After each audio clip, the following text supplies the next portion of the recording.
IPL 2026-এর আগে যদি KKR একটু মাথা খাটায় তাহলে কিন্তু কিছু ব্যাটসম্যান ও অলরাউন্ডকে নিজেদের দলে টেনে আনতে পারে, যারা ম্যাচ ঘুরিয়ে দিতে সক্ষম। আর এই ভিডিওতে আমরা তাদেরকে নিয়ে আলোচনা করব। তাই অবশ্যই কলকাতা নাইট রাইডার্সের সাপোর্টার হয়ে থাকলে ভিডিওটিতে লাইক করে কমেন্টে আমি কেকেআর লিখে দাও। এবং প্রথম যে প্লেয়ারকে কেকেআর টানতে পারে সেটা হচ্ছে ঈশান কিষান। মুম্বাই ইন্ডিয়ান্স তাকে ছেড়ে দিয়েছে এবং এখন যেটা খবর আসছে যে সানরাইজার্স হায়দ্রাবাদও কিন্তু ঈশান কিষানকে ছাড়তে পারে। উইকেট কিপার ব্যাটসম্যান হিসাবে এমন একজন প্লেয়ার খুবই কম পাওয়া যায়। ওপেনিং এ দুর্দান্ত। কেকেআর এর ওপেনিং এর সমস্যা একমাত্র ঈশান কিষান মেটাতে পারে। 2 নম্বর প্লেয়ার হচ্ছে নীতিশ রানা। পুরনো অভিজ্ঞতা রয়েছে কেকেআর এর হয়ে। ব্যাটসম্যান, মিডিল অর্ডারের একটা ভালো স্টেবল ব্যাটসম্যান এবং প্রয়োজনে অধিনায়কত্ব কিন্তু করতে পারে। তাই রানাকে কিন্তু কেকেআর এর ফিরিয়ে আনা উচিত। নীতিশ রানাকে আশা করি রাজস্থান ছেড়ে দেবে এই বছর, তো দেখা যাক কি হয়। 3 নম্বরে হচ্ছে ডেভিড মিলার।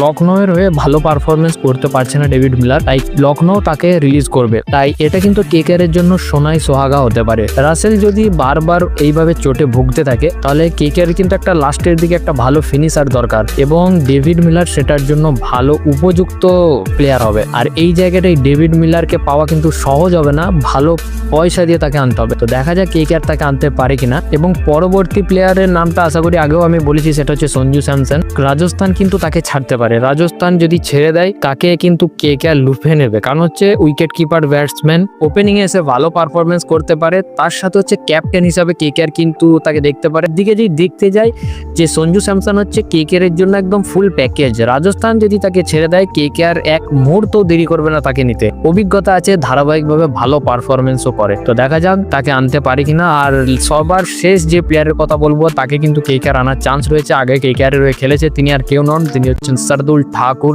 এবার লখনৌ তাকে রিলিজ করে দেবে এবং কেকেআর এর হয়ে লাস্টের দিকে ভালো বোলিংও করতে পারে এবং লাস্টের দিকে ভালো ব্যাটিংও করতে পারে। অর্থাৎ একদম ফুল প্যাকেজ, একজন অলরাউন্ডার প্লেয়ার, একদম দারুণ প্লেয়ার। তো কেকেআর কিন্তু তাকে আবারও পেতে পারে। এবছর অপশনে তাকে কেউ নেয়নি, তারপরে লখনৌ তাকে নিয়েছিল, কিন্তু লখনৌয়ে গিয়ে ভালো পারফরমেন্স দেখিয়েছে।